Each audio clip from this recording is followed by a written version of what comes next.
Panazzo Hedge, gracias por aceptar la invitación a conversar algunos minutos hoy conmigo. Algo que he visto que te preguntan en internet y de lo que tú hablas es sobre, no sé si tú le dices el autoconcepto o como la narrativa interna que uno tiene o quizás la idea de quién uno le gustaría ser y que es algo de suma importancia definir para tus adentros, para uno, Sí. ¿cierto? ¿Por qué? Empecemos por ahí quizás y vamos viendo qué se abre. ¿Por qué sería importante saber para uno mismo quién te gustaría ser? Esa es una buena pregunta para comenzar. Porque básicamente nosotros funcionamos a través de un concepto que definimos como identidad, que desde el tiempo anterior se percibía como algo fijo, como algo estático. Lo vivimos tan de cerca, siento como estamos tan apegados a esa identidad que no se percibe como que fuera algo moldeable, pero eventualmente siempre va cambiando en el tiempo, no es el mismo un año a 10 años después. Pero de alguna manera la gente tiene esa definición como yo siempre he sido igual, yo siempre he sido el mismo. Y no Yo es, soy... claro, pero no es real, o sea, no eres el mismo que cuando tenías 7 años, no te interesaban las mismas cosas, porque la conciencia es un concepto móvil. Pero el vehículo que ocupamos para manifestarnos a través de la experiencia es la identidad. Luego esa identidad está definida desde mí o está definida por mi entorno, porque nosotros tenemos una capacidad de aprendizaje que es relacionado con el entorno, pues aprendemos en base a nuestras relaciones. Entonces, eventualmente por eso se va construyendo una identidad en base a la respuesta. En yoga llamamos eso identidad idéntica, que es la identidad que se forma no de una manera voluntaria, no es yo quiero ser de esa forma, sino que aleatoriamente voy recogiendo patrones y cosas que me parecen que sí y las replico, o cosas que me parecen que no y hago totalmente lo opuesto, pero es en base a una reacción. Desde muy temprano. Desde muy temprano, sí. Desde muy temprano, yo diría que desde el vientre. Se empiezan ahí las antenitas a captar ciertos procesos, reacciones, respuestas, maneras de expresar las emociones. Yo no tengo una hija pequeña y se ve también pues cómo va captando ciertas cosas, las formas, los gestos, los acentos, todas las cosas que vamos recopilando del entorno, que es información básicamente. Y la mayoría no genera un problema, pero hay muchas de ellas que sí, que finalmente terminan funcionando como una percepción de límite, y ahí es donde la identidad se transforma más que un vehículo como en una prisión, ¿no? Como no me gusta ser de esta forma, pero siento que estoy condicionado a ser así, como que está, como te digo, está tan cerca, está tan junto, que es como no veo que hay una posibilidad de ser distinto, o sería muy incómodo, o no me sentiría siendo yo de alguna manera. Sí. Y la invitación entonces es La invitación de nosotros siempre a que se puedan explorar distintas formas del ser, pues, o sea, que no estamos condicionados a ser de una forma literal, de una identidad fija, como si no te hace sentido, si esa identidad no te lleva a donde quieres ir, si no te sientes cómodo con la forma, la puedes cambiar. Desde ahí en la meditación lo que ocupamos como paradigma para poder ir transformando eso y creando esta brecha entre lo que yo percibo que soy y las posibilidades que tengo de ser. O sea, la identidad idéntica no tiene por qué ser una prisión hasta el fin de los tiempos. No, claro. Por eso desde ahí en nuestra tradición decimos Satnam, que significa verdadera identidad. Es la forma en la que nos saludamos, la forma en que bendecimos, la forma en que abrimos los espacios de meditación, etcétera, porque ese mantra nos lleva a conectar, se le dice el mantra semilla, a conectar con el potencial de esa semilla, porque si no se empieza a torcer el árbol en el camino. Entonces conectar con esa es conectar no con la identidad idéntica, sino con la identidad real, que es lo que trasciende la experiencia objetiva, digamos. Me puedo imaginar que mucha gente que se sienta quizás hastiada de sus hábitos y que no está conforme con mucho de lo que ha construido, su identidad incluida, pero que no sabe muy bien hacia dónde apuntar. Entonces puede haber como un conflicto, pero sin mucho horizonte hacia dónde mirar. ¿Cómo alguien empieza a descubrir hacia dónde debería apuntar? Alguien que está ahí, en ese lugar. Siento que el primer paso probablemente no sea como saber a dónde realmente quiero ir, pero saber a dónde no quiero ir puede ser un buen comienzo. Como Ok, ya sé, no sé a dónde, pero sé que allá no. Sí. Entonces, ya estableciendo esos límites es un buen entendimiento para la mente. Pues el límite le da a la mente una ruta que realmente se va definiendo y quizás lo que uno quiere o esa claridad va apareciendo en el camino. ¿Sí? Como que se va dilucidando ahí. Sí, casi siempre es bueno encontrar la negativa, ¿cierto? Cuando es difícil ver Sí. lo positivo. Y quizás esto sea demasiado personal, pero respondiendo a esta misma pregunta para ti, ¿quién te gustaría ser a ti? O ¿cómo ves tu rol en el espacio público como comunicador o como la figura que hoy ocupas? ¿Quién te gustaría ser ahí a ti? O sea, más que como ser de alguna forma en particular en ese espacio, lo que intento siempre es ponerme al servicio de eso. Como hay mucha gente que hoy en día está recibiendo nuestro mensaje, que está escuchando lo que estamos haciendo, el llamado está teniendo esa repercusión en el entorno. Y a mí lo que siempre me gusta ser es lo más auténtico posible, como tratar de transmitirles que el proceso de cambio y de transformación no es algo suscrito a grandes meditadores, a yogis que viven en las montañas o antiguos sanadores, como gente, no, eso no es para mí, o no sé, nosotros también tenemos una vida normal, también tenemos hijos, también vamos a esto, también los llevamos al colegio. Y lo que nos gusta transmitir es eso, como esa autenticidad, esa cercanía y de esa forma inspirar a la gente a que pueda creer que una nueva realidad es posible, como que puedo manifestar cosas distintas, que me puedo expresar de formas distintas. Sí. Si tuviera que definirlo de alguna manera es como ser el ejemplo que me gustaría ver en las personas, como desde ahí me exploro mucho también, como me gusta vivir distintas cosas, explorarme de formas distintas, estar aprendiendo distintas cosas. Soy muy busquilla ahí. Sí, he visto que hay explorado varias cosas distintas Sí. que uno no se esperaría. Hay algo con lo que dijiste que a mí creo que también me pasa cuando uno ve... Yo he tenido la suerte de conocer grandes meditadores también y gente que ha dedicado su vida al proyecto de saber de qué se trata esto en primera persona. ¿Es posible generar como expectativas un poco ilusorias en la persona a quien uno admira? Porque uno nunca la conoce, ¿cierto? No te despertás del arte los dientes con tu gurú o con la persona que mira ahí para arriba. Y entonces, ¿hay algo que te sea hoy, después de tu recorrido, especialmente problemático o que despierte tu reactividad de una manera especial? ¿Hay algo que todavía te cueste regular más que lo otro? ¿O claro, qué obstáculo hay en tu... hoy, como en cuanto a tu reactividad emocional en tu camino? O sea, cosas que me hagan reaccionar hoy en día, o sea, con pareja, hijo, trabajo y todo. Sí, o sea, hay un montón de cosas que me hacen reaccionar. Pienso, yo no me siento como... Recuerdo que una vez estaba enseñando con una maestra muy destacada y estábamos frente a un grupo grande dando una clase y me dice, cuéntales cómo te sientes desde que no reaccionas. Y yo la miré y como, número equivocado. No, le dije como, no, le dije, la verdad es que yo sí todavía reacciono todos los días probablemente frente a distintos entornos, hay cosas que vale, que de repente me sacan de mi centro en pareja, con mi hija, entre las mascotas, las cosas cotidianas de la vida. Y lo que siempre destaco, o nosotros hemos destacado siempre porque nos idealizan mucho, sobre todo como pareja. Le digo, no, baja. Sí, como pareja también discutimos, como pareja también estamos ahí, quién lleva esto, quién lleva lo otro, quién elige esto, quién elige lo otro, y de repente hay ciertas fricciones, y ahí lo que nos ayuda, digamos, la técnica de meditación, la práctica y los años de recorrido es por cuánto tiempo vas a estar dentro de esa reacción, Claro. como cuánto tiempo te vas a quedar pegado en eso, o saber reconocer.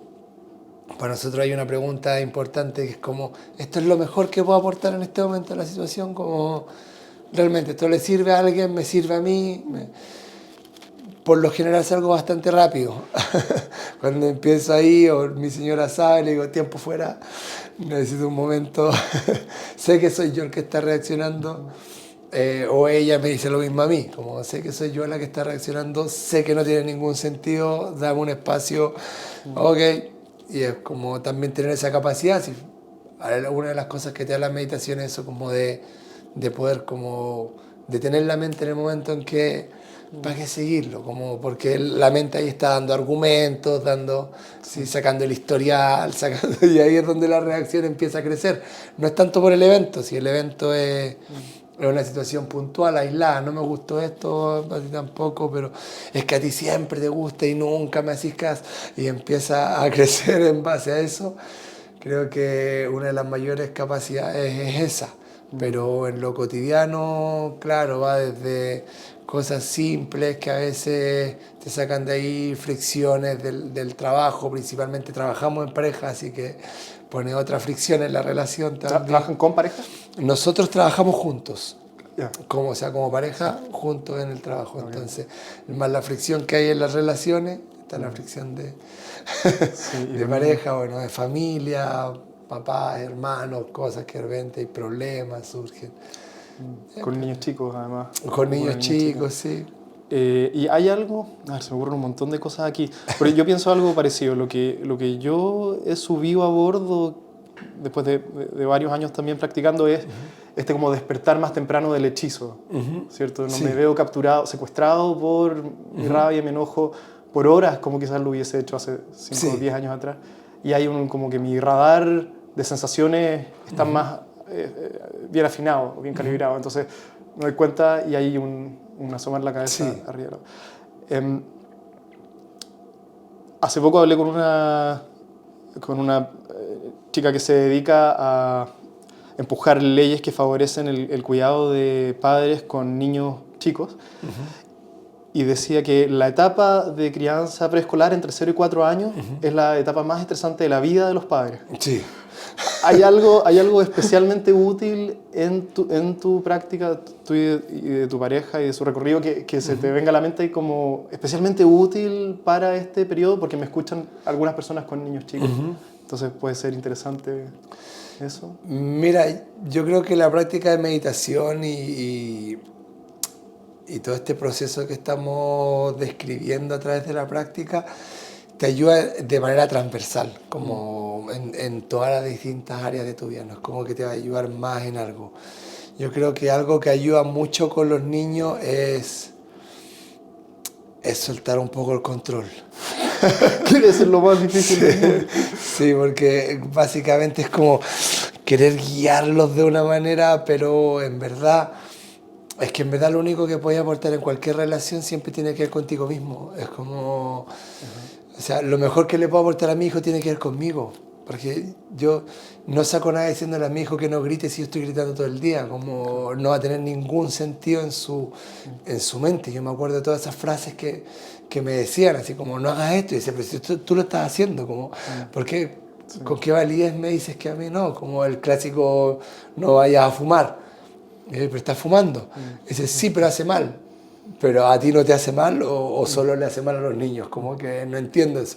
Y es como toda esa dicotomía de que finalmente es lo que te decía antes, como mi esfuerzo por ser lo más auténtico posible se manifiesta en esas áreas también. Como si yo le quiero enseñar algo a mi hijo, la mejor forma es que yo me transforme en lo que le quiero enseñar a mi hijo. ¿Sí? No hay otra fórmula, no hay otro camino.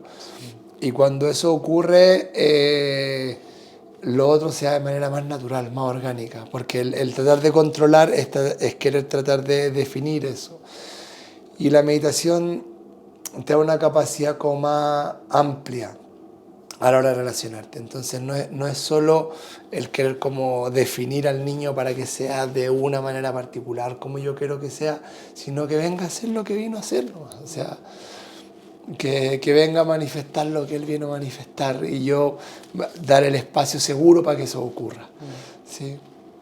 Lo que no le es fácil a muchos padres. A muchos padres no. Tenemos esa idea de de criar, ¿sí? de querer enseñar, de querer imponer básicamente lo que uno tiene como creencia. O sea, a mí me pasó con mi hijo mayor, por ejemplo, yo soy vegetariano hace muchos años, y me pasó con mi hijo mayor que como a los 5 años me dijo como, papá, ¿por qué no puedo comer carne? Y yo, no, hijo, sí, tú puedes comer carne, no te equivoques. Le dije, yo elijo no comer carne, dentro de la casa no te doy carne porque no compro, porque no lo cocino, porque no está. Pero si vas a algún lado, quieres comer, lo eliges, es tu elección. Tenía 5 años. Y me dijo, ok. Le dije, o sea, no te lo voy a adornar, es una gallina, okay. No es algo que viene del supermercado, no viene, es una gallina, está aquí. Si tú eliges dentro de ese espacio, sí, papá, yo lo elijo. Ok, ¿te gustó? Sí, me gustó. Ok, no hay problema. Adelante, cuando tú quieras. ¿Qué edad tiene tu hijo mayor? Ahora va a cumplir 14. Wow. A los 11 años adoptamos un perro. ¿Sí? Y cuando lo vio se le produjo un insight natural de decir como cuál es la diferencia entre un pollo y una vaca y el perro que tengo aquí. Como que no puedo, voy a ser vegetariano, me dijo. Y le dije, bueno, hijo, adelante. Y siempre el espacio está abierto. Y le dije, el espacio está abierto. Si quieres ser, sí, tenemos que ver ciertas cosas, cambiar cosas en tu alimentación, vas a tener que empezar a comer más legumbres, qué sé yo. Ya me dijo, acepto. Y en virtud de eso empezó a ser vegetariano. Tuvo como 1 año y medio y me dijo, no, es que sabes que mis ganas de comer carne son demasiadas. Dije, bueno, hijo, adelante, como tú quieras. Voy a comer solo pescado. Bueno, ¿te hace bien? No te preocupes. Tuvo como 6 meses y yo, no, en verdad decidí ser vegetariano. Y ahora lleva como 1 año de nuevo siendo vegetariano. Yo como que le permito por ahí fluctuar, como que esa necesidad de control crea una brecha, no solo si en la primera infancia, que es como la etapa más estresante, pero en la adolescencia, en todos esos espacios de que tu hijo o hija sepa que puede confiar con ese espacio neutro dentro tuyo. Porque la meditación crea ese espacio neutral. ¿Sí? Nosotros decimos que es el desarrollo de la mente búdica, no por Buda necesariamente, pero en yoga existen como las 3 cualidades de la mente, tamas, rayas y sattvas, ¿sí? Y eso generan 3 aspectos, que son manas, ahankara y buddhi. Buddhi es el espacio meditativo, como el espacio neutro. Y ese espacio es el que permite que los otros 2 se manifiesten, que es lo que se conoce como negativo o positivo, que es el contraste que hace la mente para poder comprender. Las ganas de querer guiar a alguien o controlarlo o definirlo tienen que ver con ese espacio, con que yo creo que algo está bien, que algo está mal, que algo cae muchas veces dentro de lo moral, de querer dirigir un proceso, pero finalmente, ¿quién puede categorizar eso? Como que muchas veces un error que cometimos nos lleva a nuestras más grandes bendiciones. Entonces, no es que nosotros nos encantaría que las personas no cometieran los errores o hicieran siempre lo que yo quiero. Pero ¿qué pasa si hace lo que yo quiero y se equivoca? Como, ¿de quién es la culpa finalmente? Como que me pasa a mí como profe, mucha gente me escribe y me dice, pero me está diciendo el doctor que me someta a esta cirugía, como, ¿qué hago? Y yo, pero ¿querés que yo decida por ti si te hacen o no te hacen la cirugía? No, me parece que me estás poniendo una responsabilidad que no es. Quizás te puedo ayudar a evaluar los pros, los contras, que sí, que no. Me parece que tu doctor también te puede apoyar mucho en eso, tiene una expertise más que la mía en eso, pero no soy yo quien tiene que tomar la decisión por ti. Y lo mismo pasa porque subestimamos a los niños, creemos que no tienen la capacidad de tomar esas decisiones. Pero invítalo a que él te diga por qué quiere tomar esa decisión, qué es lo que le llama la atención, qué es lo que lo lleva. ¿Le doy ese espacio neutral realmente al adolescente? ¿Por qué no les cuentan las cosas a los papás? Porque lo van a juzgar, porque lo van a evaluar, porque le van a decir que eso no se hace, que eso sí se hace. Entonces no permiten que la experiencia se desarrolle probablemente tal. Sí. Yo a mi hijo mayor siempre le digo, como cuéntame, y a veces obvio te hace sonar los dientes, porque la adolescencia hoy en día es como, oh, ok, cuéntame. Ella como respira profundo, no reacciones, porque yo sé que si reacciono no me va a contar nada más. Entonces, en ese momento es como mi máxima meditación es escucharlo. Y ok, ¿y qué aprendiste de eso? Ay, ¿cómo te sentiste? ¿Y qué se te vino? Y evaluémoslo juntos, como ese proceso de evaluación, ¿sí? ¿Y lo harías de nuevo? ¿Crees que tiene sentido? ¿Crees que...? sé, peleas y cosas así metido y como no reaccionar, vamos a tomarnos un café, ven, siéntate, te invito. ¿Qué aprendiste de lo que ocurrió? No, mira, me parece que esas dinámicas son tóxicas. Y él mismo empezó a hacer su proceso de aprendizaje, quizás un poco modulado por mí, pero no, no, eso no se hace, yo te he dicho que no es bueno. En vez de, ¿qué aprendiste? ¿Qué límites pudiste haber puesto antes? ¿Qué espacios? Y eso hace un entorno mucho más nutritivo. Entonces, creo que ocurre desde todos los espacios de infancia, como que a veces subestimamos eso, esa primera infancia, como que el niño no sabe, pero en verdad es solo porque no sabe expresar, pero en verdad, verbalmente digamos, pero en verdad sabe muchas cosas, como tienen una percepción increíble. Y es como conectamos con ese espacio más completo de los niños, no como con un pobre ser que no sabe hacer nada, como básicamente relacionarnos con ese espacio entre nosotros también. Lo primero que se me viene a la mente con lo que estás diciendo, que me repitió varias veces, es el miedo que le tenemos a la incertidumbre. Tiene que ver con eso, esto de habitar el espacio neutro, de dejar que tu experiencia simplemente sea la que es. Sí. En lugar de estar, ¿cierto?, modulándola, como dijiste tú, o controlándola, o, ¿cierto?, ajustándola a mis expectativas. Hay algo de eso ahí. Sí, es que ¿cuánto de la vida es incertidumbre? Quizás todo. ¿Cuál es el porcentaje de la vida que es incertidumbre? Como nos encantaría tanto que todo fuera dentro del marco de lo controlable, lo predecible, lo esto, lo otro, pero vale, no es así, la vida no funciona así.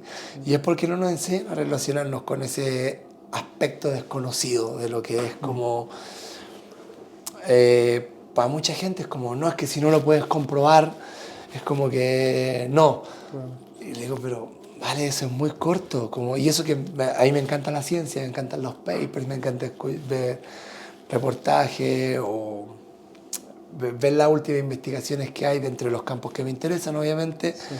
Pero no creo que sea el sesgo único, como, oye, esto es lo único que se puede definir, sí, pero no porque no lo hayan investigado quiere decir que no funciona. O sea, no porque la gente no pueda definirlo quiere decir que no tiene un lugar en el espacio, o que puede ser bueno para ti, o que puede llevarte a otro. No lo relacionamos con eso desconocido. Y es que toda la vida es desconocida, es como el porcentaje de lo conocido dentro del universo mismo es como un 1%, así, es como el 99% es desconocido. ¿Y por qué no nos relacionamos con eso?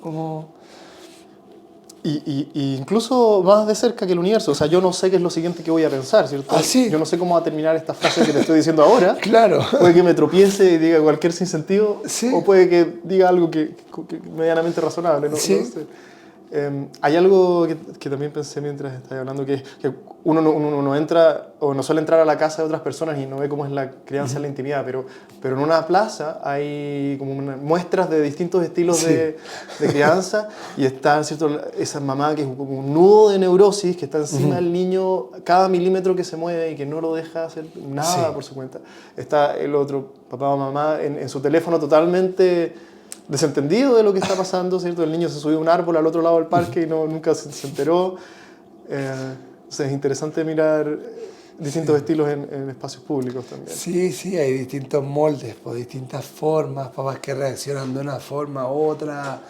Y más que juzgar esos espacios, para mí es como están muy relacionados a la forma que tenemos de interactuar o de manifestar algo, como... A veces veía un niño en el mall que estuvo a punto de asomarse en una baranda, y la mamá le gritó de una manera y lo retó, y el niño lloraba, y ¿cómo se te ocurre? Te he dicho, y se lo llevaba del brazo, y el niño lloraba, y fue una escena tan catastrófica. Yo miraba eso y decía, sería tan distinto si yo simplemente le dijera como... porque ella lo está haciendo porque lo ama. Entonces, ¿por qué no se acerca y le dice como, te amo tanto que me da miedo que te vaya a caer como el espacio cambiaría tanto con eso, como el niño simplemente se está sintiendo retado, ni siquiera entiende por qué, como... Creo que aprender simplemente a verbalizar lo que nos está ocurriendo, como en ese caso, ¿sí? Como, ¿por qué la mamá está tan cerca? Sí, como por qué está tan neuróticamente preocupada, es porque le importa demasiado, como, sí. Pero a pesar, aunque te importe demasiado, tú tienes hijos chicos, me decía así, a veces se caen a 1 centímetro de distancia tuyo, a 1 centímetro, así es como, no podrían haber estado más cerca. Una vez estábamos los dos conversando, Sí. no había celulares de por medio, nada, porque a veces estamos los dos respondiendo y ella está jugando ahí en el living.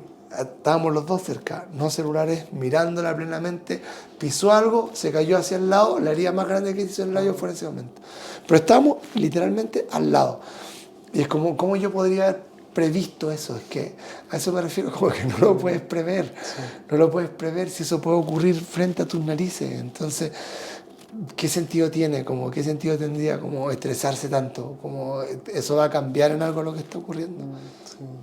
Sí, y hay algo también en esa mamá que casi que castiga al niño por haberse asomado a mirar. Sí. Cuando, ¿qué es lo que uno podría esperar de un cachorro humano explorando el mundo? ¿Cierto? Claro. Que vaya a probar. El rol, obviamente, es no dejar que se tire por la baranda para abajo, pero tampoco evitar toda exploración. Claro. Hay una zona gris aquí que hay que tratar de evitar. Ahora, no es fácil. Te quiero preguntar por el yoga. Hay muchos tipos de yoga. Yo entiendo que ustedes practican Kundalini. Kundalini yoga, sí. ¿Qué es el yoga Kundalini? ¿Cuál es la diferencia con los otros tipos? Hatha, qué sé yo. ¿Qué es? Mira, casi todo lo que hay hoy es Hatha Yoga. ¿Sí? Son distintos tipos de Hatha Yoga. ¿Sí? Que es lo que conocen como Vinyasa, Ashtanga, Bikram, Iyengar. Son tipos de Hatha Yoga. ¿Sí? Que se basan...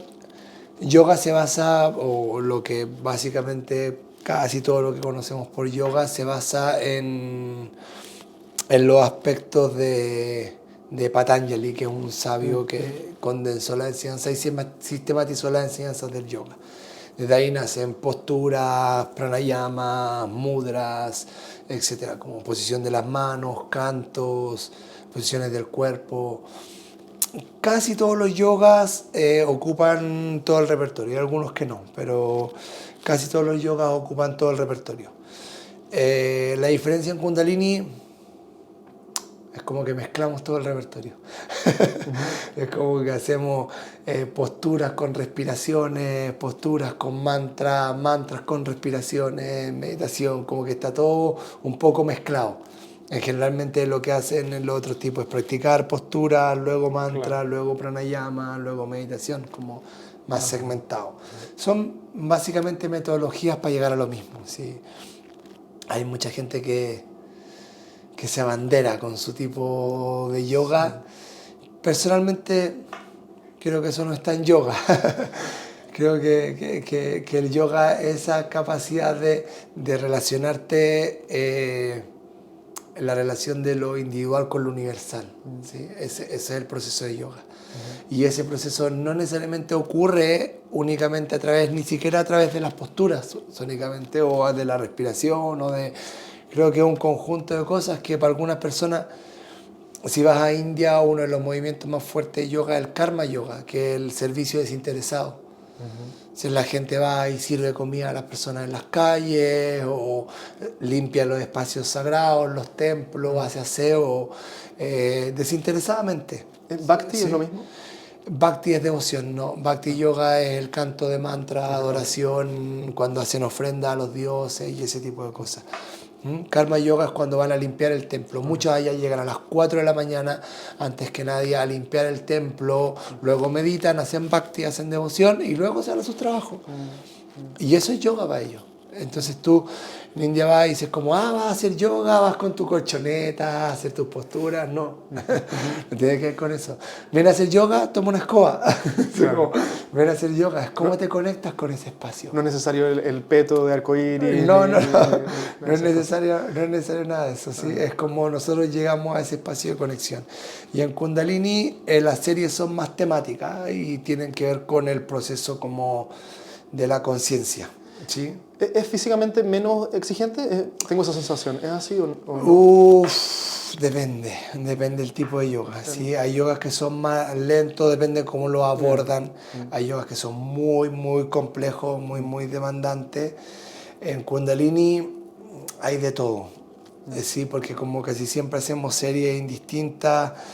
Hay series que son más tranquilas, más meditativas, hay algunas que son más intensas, pero tienen mayor rango de complejidad, mayor rango de adaptación también, de variaciones, pero a veces son posturas que se mantienen demasiado tiempo, entonces la complejidad también va a estar en la concentración, en la respiración, en ese tipo de cosas, pero desde ahí va a depender de la persona. Para alguna es más fácil quizás hacer un set de ejercicio físico, para otra quizás es más fácil mantenerse en un espacio. Ahí uno tiene que, como de respiración y movimiento, agitando.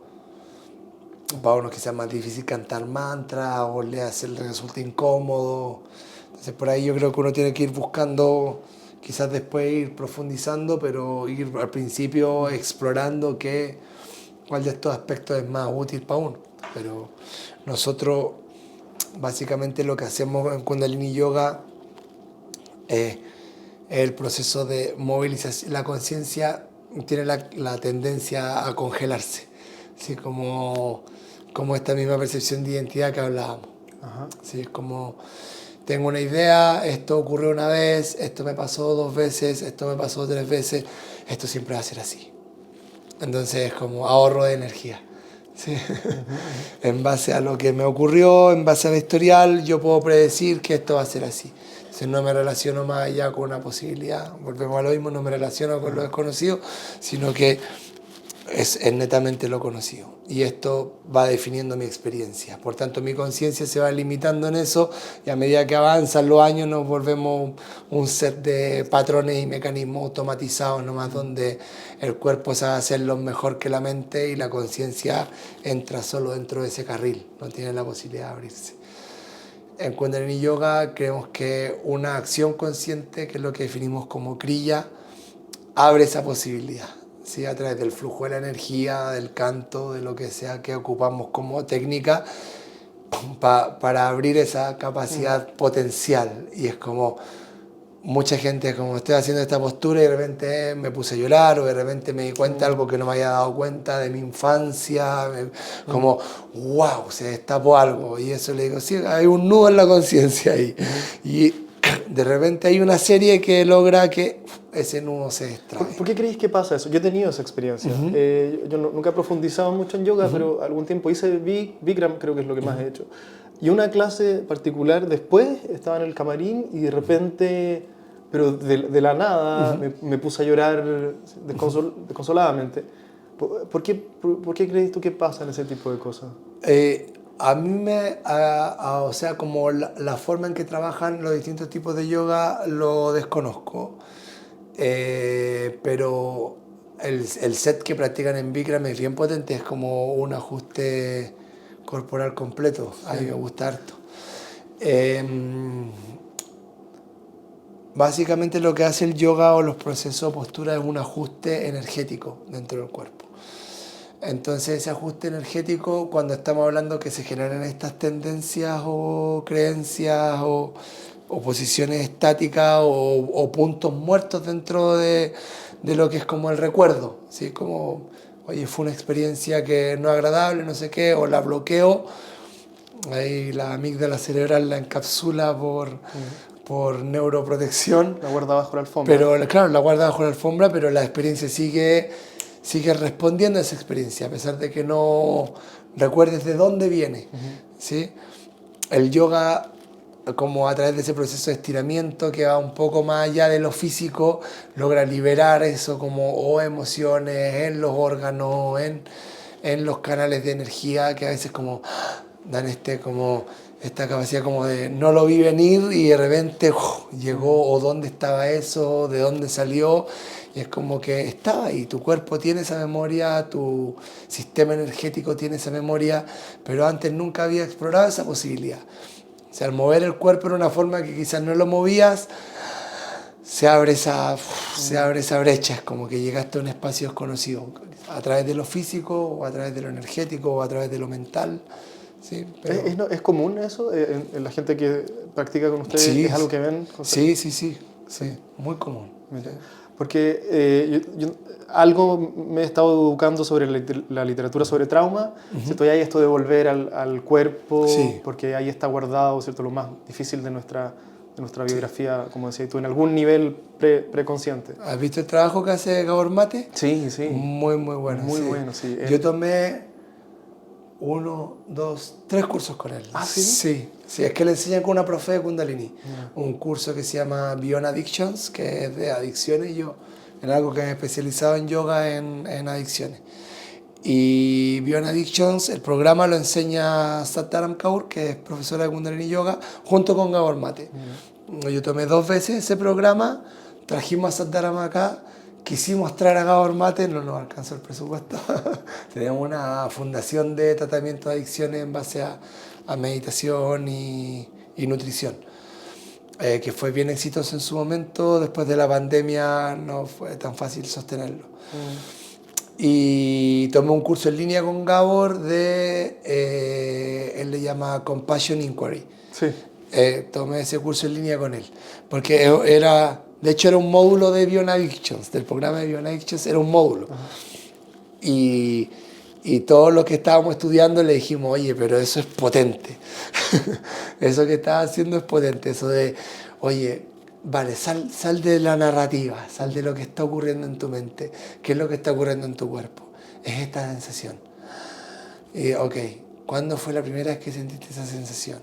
¿Qué tipo de sensaciones gatilla? ¿Hacia dónde te lleva? Y ese proceso te va como disolviendo este mismo nudo. Pues si son los mismos nudos, los puedes ir disolviendo como de distintas formas, pero lo va soltando, ¿sí? Porque entramos dentro de una narrativa producto de este proceso automático mental que no nos lleva a indagar eso, pues, porque solamente siento incomodidad y esa incomodidad la tengo que manifestar o en el tráfico, o en el clima, o en el vecino, o en el que está hablando en un chat del curso, en lo que sea, ¿cierto? Como, no, pero ¿cómo se le ocurre? Pero ¿de dónde viene esa incomodidad? ¿Cómo indagaste esa incomodidad? ¿Te diste cuenta de dónde venía? ¿Cuál es el cimiento que hay ahí? Como, hay un proceso interesante eso. Y básicamente el yoga es como yo calmo mi mente o genero este proceso de agitación o de equilibrio físico para poder como tener la capacidad de entrar en esos procesos meditativos y dejar que bajen los cimientos y ver lo que hay en el fondo. Sí. Es un proceso interesante, pero que también da mucho miedo. Ah, sí. Y pienso sobre todo en hombres. Quizás te ha tocado a ti ver a hombres a quienes esto les pueda resultar medianamente interesante, pero que no quieren desencajar con las expectativas de sus padres, ni con qué es lo que el resto hace, ni con tampoco quieren enfrentar sus propios miedos, no quieren ser vistos como raros, hacer cosas distintas. ¿Te toca para el hombre ver es más eso? difícil. ¿Te toca ver eso? Sí, porque somos más brutos. Para el hombre es más difícil. El hombre va a querer generalmente encapsular la cosa, como, no es así, entonces así. Sí, o sea, a quienes estaban en pareja con una mujer sabemos cómo funciona un poco eso. Es como, no, mi amor, no es así. Entonces así. No, mi amor, tampoco es así. Entonces, ¿cómo es? Quiero que me lo explique. No, que la mujer lo entiende en tantos niveles que para uno es como difícil llegar a ese espacio, ¿cierto? Entonces el hombre va a tener eso. Y lo otro es que el molde, la otra vez llevábamos ese tema a colación en redes sociales también, porque hay un molde ahí en el hombre, en la relación entre hombres que impide ese espacio más profundo, pues como que la superficialidad se mantiene ahí y el hombre es como que hablar de sus miedos lo hace débil, hablar de lo que lo hace sentir mal es juzgado y es como... ¿Y dónde lo manifiesta? Y usualmente manifiesta eso en la pareja de manera desequilibrada y ahí producen un montón de... Pero esto es muy difícil, es un tema, yo creo que quizás para ti o para mí que estos temas nos interesan, no sospechamos, quizás tú lo ves más que yo porque tratáis con más gente, no sospechamos lo increíblemente difícil que a muchos hombres les resulta abordar su vulnerabilidad. Sí. Y el terror que les provoca. Y puede que esto no se deba, ¿cierto?, aquí al patriarcado hegemónico capitalista, sino que muchos hombres han tenido la experiencia de tratar de abrirse con una pareja y lo que recibieron fue rechazo, quizás, en ese momento, porque la pareja no estaba lista o qué sé yo. Sí. Y eso te marca para después no querer hacerlo nunca más para adelante. Sí. ¿Qué le diría a alguien que sabe que tiene mucho por decir, pero que no sabe cómo y le da miedo cómo salga, porque cuando salga va a salir con moco, ¿cierto? Y no va a ser lindo. ¿Cómo uno puede un poco amigarse con esa parte de la intimidad? O sea, yo creo que como hombres hay que generar esos espacios, pero también hay que abrir esos espacios. Entre hombres. Entre hombres, sí, como abrir esos espacios. Como qué pasa si yo muestro mi vulnerabilidad. Y a mí me gusta mucho como el experimento social. Entonces de repente es como de la nada, así como con mi papá o con alguien como, mira, me pasa esto. Vamos hacia ese espacio que nunca hemos ido. ¿Qué tal? Y como que se contraen ahí como un gusano en la parrilla. Me puedo transpirar. Sí, a mí me gusta como en espacios familiares de repente ya, pero ¿qué pasa? A ver, hagamos eso, pongamos esa pieza donde no iba, a ver qué pasa. Y es como que todo el espacio se contrae de alguna manera, pero a veces también te llevas muchas sorpresas. Porque cuando muestras esa vulnerabilidad, muchas veces hay un otro que te dice, ¿sabéis qué? Me pasa lo mismo. ¿Sabéis qué? Me sentí igual, pero no quería decirlo.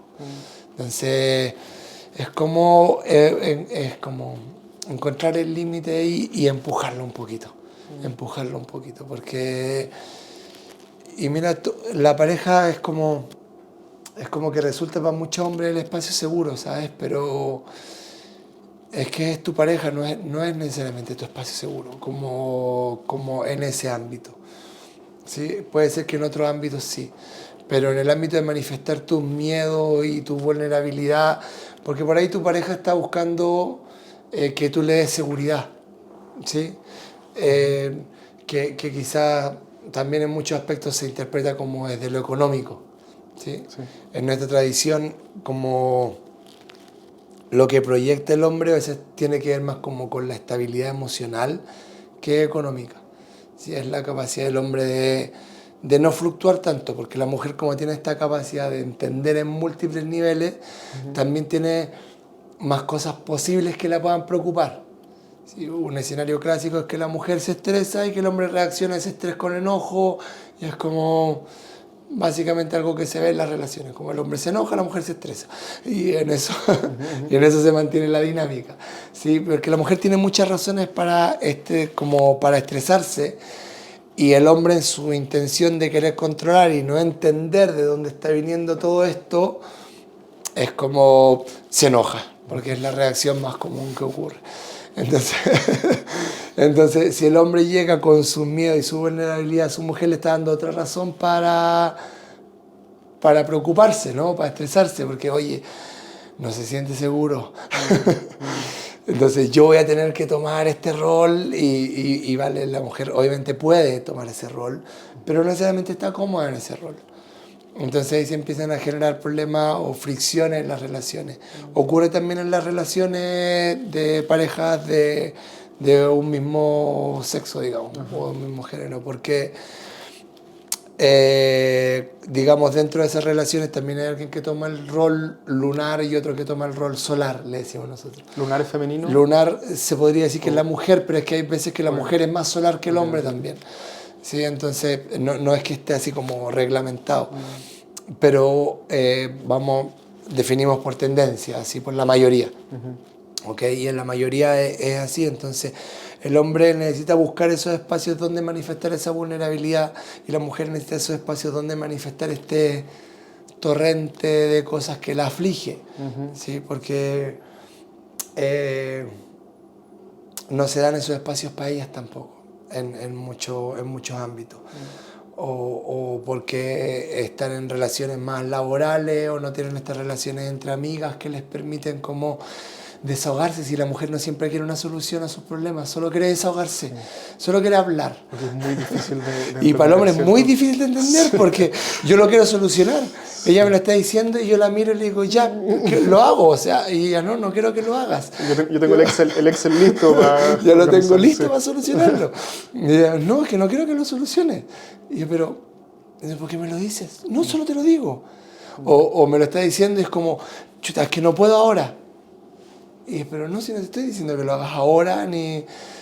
Pero, entonces, ¿por qué me lo dices? Como nosotros que no conocemos esa información, igual no ocurre. Y te va a ocurrir, ¿cachai? Es como, mujer, comunícalo con tus amigas, porque tus amigas no van a tratar de solucionarlo. ¿Has visto una conversación entre mujeres? Yo le decía, como, las miro y es como, no han terminado de solucionar el tema. Pero ya pasaron al siguiente. Ya pasaron al siguiente y al siguiente y al siguiente. Y me dicen, no, si es que eso lo vamos a solucionar después, eso lo vamos a seguir después. Pero para el hombre podemos estar horas hablando de un tema y exprimiéndolo, así como, ya, pero ¿cómo? ¿Y esto cómo lo haría? ¿Y esto? Pero nos entretenemos en eso, como en la mecánica del sistema, de cómo reforzamos y profundizamos en una pura cosa. Y tiene que ver con esta capacidad más monofocal, si hasta el neuromarketing hablan de eso, como la publicidad para hombres tiene un puro foco, las mujeres no, tiene que tener varios, porque la mujer entiende eso, como... El clásico ejemplo es, lo fui a buscar y no lo encontré, y llega la pareja y digo, yo estaba aquí, y es porque el hombre es como que está buscando con esa mira, con ese lente pequeño, y la mujer tiene esa vista amplificada. Es que se grafica en muchos aspectos de nuestra capacidad neurobiológica hasta nuestra capacidad psicoemocional, de cómo entendemos las cosas y cómo nos relacionamos. Y como hombres no hemos abierto mucho esos espacios de relacionarnos desde esa vulnerabilidad.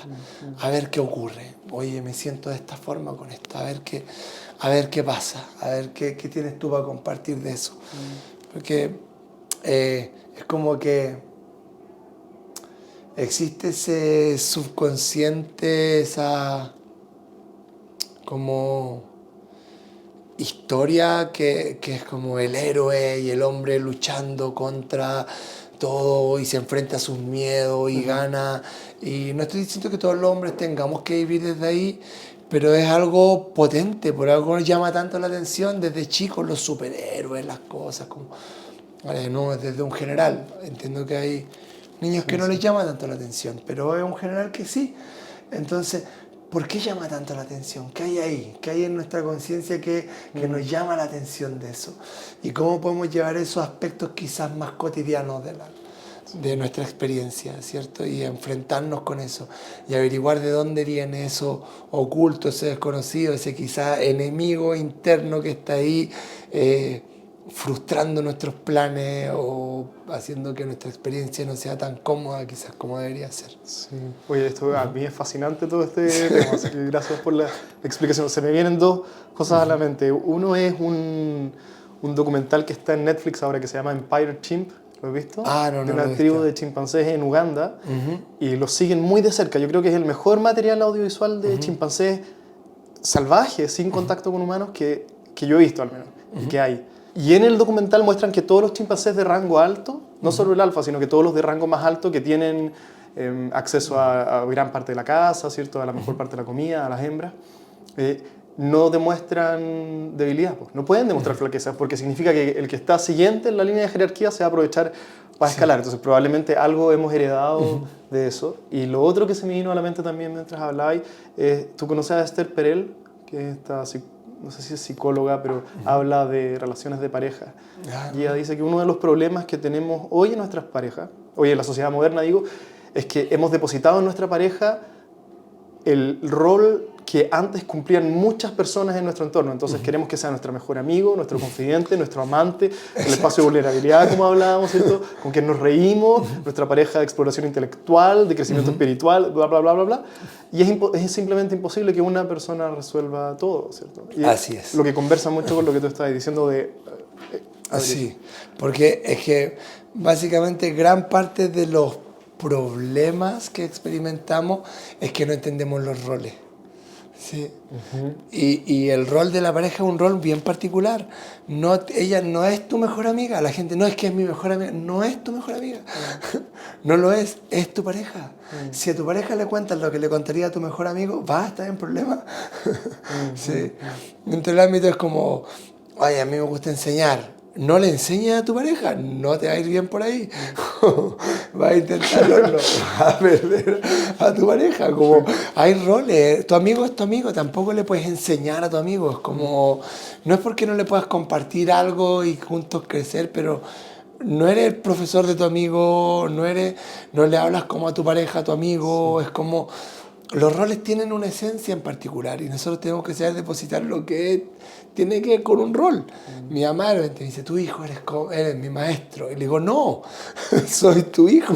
Le digo, en el momento que yo trato de corregirte algo, es ahí donde pierdo. ¿Tú qué te crees tú? Yo te cambié los pañales, no sé qué. Se perdió el rol. Es como, hay un rol siempre. La mamá está de una forma, el papá está para darle algo al hijo, no necesariamente el hijo hacia el papá, como que hay roles que se están cambiando en la sociedad producto de desequilibrios que hay. Entonces, claro, intentamos achacar eso a los papás que o por alguna cosa le ponen el hijo es el que tiene que mantener porque al papá no le fue bien, pero pregúntale al hijo, porque en el momento él está así, sí, yo lo voy a hacer, no sé qué, papá, pero en el momento le genera un montón de desequilibrios, como tuvo que asumir el rol de padre en un momento donde no estaba listo, no sé qué, o viene desde muchos espacios. Entonces, en la pareja es básicamente lo mismo, como estás queriendo poner un rol donde no está ese rol, no es la persona. Entonces, ¿cómo buscamos o creamos esos espacios? Depende mucho de nosotros y depende mucho de la sociedad también, pues, de que hemos construido, que finalmente nos llega al comienzo también, como estas identidades que no son solo individuales, también hay identidades colectivas, formas de pensamiento colectivo que también funcionan como un límite a no poder expresarnos de la forma que deberíamos expresarnos, que quisiéramos expresarnos, ¿sí? No sé si has visto el trabajo del doctor Podolsky en base a los estudios de estrés también, y él estudia la comunidad de monos babuinos, beduinos. Sí, Sapolsky. Sapolsky. Sí. Sapolsky. Y él, impresionante también, como todo lo que él saca a colación en base a esto, a la forma en que se relacionan, a cómo los de carácter más bajo son los que están más estresados. Claro. Y un montón de cosas en sus relaciones, de cómo nosotros, como decís tú, cómo replicamos eso en nuestras comunidades y cómo podemos sacar aprendizajes de eso para tener un impacto en nuestras comunidades, ver que esas identidades no nos limiten de alguna manera a tener que actuar de una forma en particular, cómo creamos espacios seguros, cómo nosotros vamos empujando esas brechas. Si uno está viendo las fallas, es que tiene que empujar esa brecha. Y creamos esos espacios o no creamos esos espacios.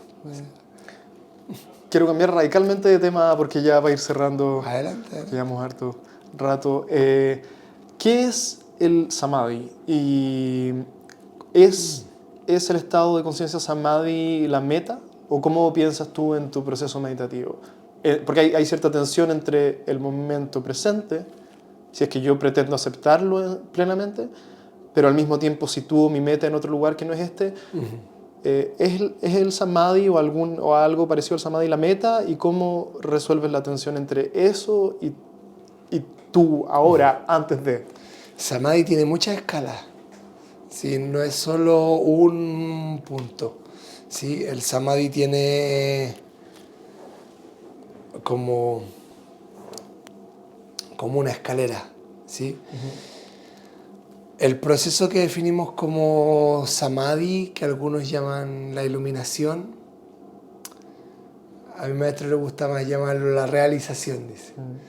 Porque la iluminación es ese momento como de claridad, que sería como una degustación del samadhi. Creo que en el budismo zen es donde le llaman satori. Sí. Que es como esa degustación de la iluminación. No es la iluminación por completa, pero yo creo que todos hemos tenido algún momento ese despertar de conciencia como el que definías tú después de tu clase de yoga, como me di cuenta de algo. Claro. Y no necesariamente después lo cambié sino que me di cuenta y la seguí jodiendo por 5 años más. Vale, ok, sigo ahí. Seguimos dentro del proceso, es un proceso, pero esa como Samadhi se produce en el yoga se define como un camino triple, digamos, que son los últimos pasos de este Patanjali que te nombré al comienzo, que dio como estos pasos del yoga, como que sistematizó el yoga. Y lo último le llamó Samyana, que es Dharana, Dhyana, Samadhi. Y Samyana es el proceso de absorción dentro de la experiencia. Dharana es concentración.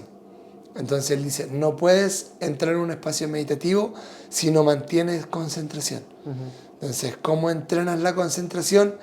Ya va a depender de ti. Como te decía, puede ser barriendo, puede ser pintando. Mucha gente dice, no, es que para mí trotar es una meditación o lo que sea. Sí, es posible, ¿vale? Pero tienes que estar concentrado en lo que estás haciendo. Si mantienes ese proceso de concentración por un tiempo determinado, se abre un proceso de meditación. ¿Sí? Generalmente la gente dice como que existen formas para eso, porque antes de eso está Pratyahara. Hicimos un contenido sobre eso para la cámara de flotación, aquí, ¿lo viste? Ah, sí, sí lo vi. Como la abstracción de los Sí, sentidos, sí, claro sí. Sí, porque Jordan Peterson en un podcast también habla de eso, como de estas cámaras de aislación sensorial, y como eso te lleva a un espacio de conciencia pura. Sí. Nosotros tuvimos una pura vez, pero me imagino que cuando ya estás más acostumbrado vas pudiendo entrar en ese proceso como meditativo dentro del espacio. Porque la primera es la más... sí, porque estás muy alerta. Claro, porque estás como intentando reconocer qué es esto, cómo se siente, y al final como que lograbas soltarlo. Hay gente que lo hace a través del yoga nidra, por ejemplo, en la relajación profunda. Pero es como manteniendo una concentración sostenida en el tiempo, abstraída de tus sentidos, te va a llevar a un espacio meditativo. Abstraída de tus sentidos quiere decir que tu foco está en otra cosa. Como volcar los sentidos hacia adentro, ¿sí? No estar como con los sentidos volcados hacia afuera. Okay. Como qué es lo que está ocurriendo, por qué está sonando, de dónde viene ese sonido, qué es lo que es, como interpretándolo. En esta tradición le llamamos el comentarista. ¿Sí? Me pica la rodilla, tengo esto. Está siempre como percibiendo todo lo que está. Si en un momento te mantienes concentrándote, solo concéntrate en la respiración, como muy clásico del Vipassana, ¿no? Como este Anapana de mantengo la atención, mantengo la atención, mantengo la atención. En un momento, ¡pum!, se abre la brecha del espacio meditativo. ¿Sí? Si entro en el espacio meditativo, eso en yoga se llama dharana. ¿Sí? Dharana, concentración, dhyana, meditación. Si mantengo la concentración, entro en meditación. Si mantengo la meditación por un tiempo determinado, entro en samadhi, ¿sí? Que es un espacio de absorción completa. ¿Sí? Entonces, los yogis tenían muchas formas de hacerlo. Tú podías hacer dharana, dhyana, samadhi o samyana con el agua para entender como los flujos de tus emociones, con el sol para tener el entendimiento del sistema solar, con la luna para tener un entendimiento de los aspectos emocionales ocultos, con la tierra para tener como percepción de tu estabilidad, de tu propia conexión con la naturaleza, con un árbol, con lo que fuera. Yo puedo generar un estado de absorción con lo que sea, ¿sí? Con otro ser humano, pero me va a llevar siempre a un samadhi, a este estado de absorción. Realmente es como la definía mi maestra, dice como el proceso meditativo es romper la brecha entre el observador y el observado. ¿Sí? O sea, que se transforma en una misma cosa. Ahora, Nirvikalpa Samadhi es el último espacio de Samadhi, ¿sí? Y esa escalera es cuando ya no hay ninguna semilla de ego, cuando ya el ser se liberó por completo y este espacio de unidad del que estamos hablando, que puede ser con el árbol, con tu pareja, con tu mascota, con tu hijo, con quien sea, se traspola a toda la creación. No hay observador. Y ahí ya, claro, el observador y el observado son uno, el ser humano es uno con la conciencia infinita. Se define también como el estado búdico, quizás en algunas tradiciones lo pueden definir como el estado crístico, que es cuando ya, mi maestro eso le llama la realización. ¿Sí? Es cuando esa polaridad de la mente se disuelve y es como, él dice, todo es luz. ¿Sí? Cuando todo es luz, si tú le dices al sol que venga a mirar aquí, no ve la sombra. Claro. Como que el sol se asoma y te dice, mira que hay una sombra, el sol. no hay sombra. Sí, ¿sí? sí, Como sí. que todo se percibe como una sola unidad. Eso ya es difícil de encontrar, ¿sí? Y es desagradable de fingir. Mucha gente que tiene como fingir ese estado iluminado, no lo hagan. Y entonces es la meta probar cada vez bocados con más frecuencia de breves periodos de samadhi. Sí, no sé si es O- realmente una meta propiamente tal,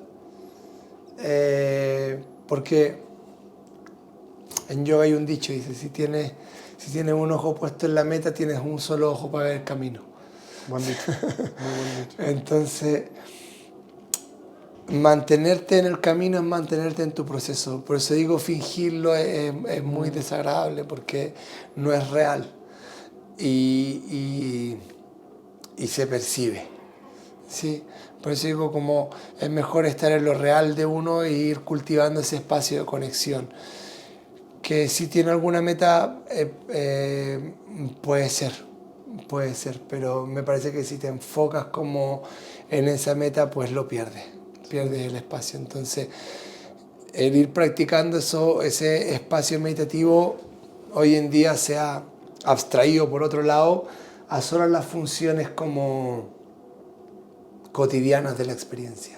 ¿Cómo me sirve la meditación para lidiar con mi trabajo, con mis relaciones de pareja, con mis relaciones laborales, cómo ser más productivo, más abundante, etcétera? Pero hay una dimensión que no se puede olvidar, que es la dimensión espiritual de todo el proceso meditativo, que tiene que ver con ese espacio de conexión. Cómo me siento yo más parte de todo. Y es que hemos querido siempre como controlar yo. Llegué a esto a través de... Fui scout mucho tiempo, estudié ecoturismo, entonces mucho vínculo con la naturaleza y querer enseñarle a la gente cómo cuidar la naturaleza, movimientos contra los transgénicos, contra esto, cultivo orgánico, y todo mi foco estaba ahí, querer convencer a la gente y que fueran vegetarianos y que fueran aquí, y todo el movimiento. Y cuando llegué a la entrevista a ser profe de yoga, me acuerdo que le dije a mi maestra, como me aburrí de querer convencer a la gente. Como de que creo que si la gente construye ese espacio de conexión dentro suyo, lo otro es natural. Es natural que si te sientes conectado al bosque, cuides el bosque. Como que es muy natural. No es porque si lo tratas de forzar, lo pierdes. ¿Sí? Es lo mismo con el samadhi. Como si lo tratas de forzar, lo vas a perder. Entonces, olvídate, busca mantenerte conectado en espacio de tu vida, con distintas cosas, con la persona que trabajas. ¿Qué quieres? Conectarte con la conciencia universal si no puedes conectar con tu pareja, si no puedes conectar con tu vecino. Entonces, ¿a dónde va a llegar? ¿A qué conciencia universal va a llegar? Como no te pierdas en la escalera, como... Gente que de repente como, no, estoy conectando con mi conciencia universal y la familia, pésimo, no ve a la mamá hace no sé cuántos años, o no le habla a tal persona, qué sé yo, vive lleno de rencores en esos espacios, o los que sean. ¿De qué te sirve? ¿De qué te serviría? Como, okay, como vamos ahí. Por eso yo creo que es gradual, porque obedece a cierta... como a cierta naturalidad del proceso, porque como no puedes llegar a ese punto sin tener el camino trazado, y que tiene que ver mucho con la conciencia de la filosofía oriental, que el maestro llega a convertirse en un maestro porque fue a través de un camino, por tanto tiene un recorrido, y ese recorrido es transmitible. ¿Sí? Que no pasa tanto en la filosofía occidental, donde la persona tiene un estado de conciencia, pero no sabe cómo hacer que más personas lleguen a ese estado de conciencia. La filosofía oriental tiene un método, tengo una capacidad. Mira, haz esta respiración, haz esto, este mantra, esto. Va a llegar eventualmente al proceso. Y luego vas avanzando en eso. Vas avanzando en eso hasta que eventualmente te conviertes en el maestro y en el concepto de linaje, ¿cierto? Donde más personas van pudiendo llegar a ese proceso. Pero si yo de una aparezco en la cima de la montaña, maestro, ¿por qué estoy arriba? No sé, yo solo estoy aquí. No sé cómo guiarlo. Eckhart Tolle es un clásico ejemplo de eso, donde él dice: un día amanecí nomás como iluminado, solo ocurrió, y luego él empieza a como intentar ponerlo en palabras. Hoy en día ya tiene algo sistematizado después de varios años de estar hablando con gente, escribiendo libros y tratando de entenderlo, pero en un comienzo la gente le decía: "Ay, ¿pero qué te pasa?". Y yo: "Pero no sé". Sí, eso podría ocurrir eventualmente si a todos nos pasara eso. Sí, ese también es el riesgo de las experiencias psicodélicas o de las experiencias cumbres sin contexto. Sí. Oye, mucho por digerir en lo último que dijiste. Es algo con lo que yo he estado como en conflicto interno mucho tiempo, porque cada vez que me he sentado a un retiro, me ha sido muy difícil soltar mis ansias por disolución. ¿Cierto? Yo soy meditador vipassana y cada vez que hoy lo tengo un poco más bajo control, pero durante mucho tiempo quería, ¿cierto?